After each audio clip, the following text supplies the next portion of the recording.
Ông ăn bò.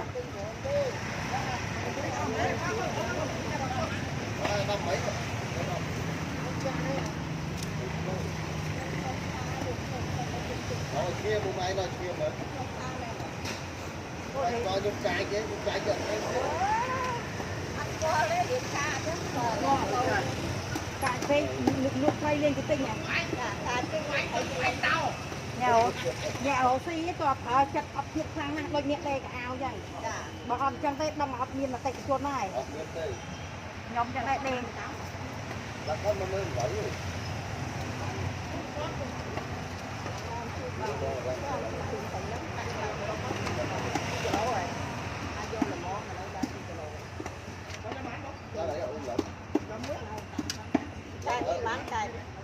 Cái này xong không có lạc lô không?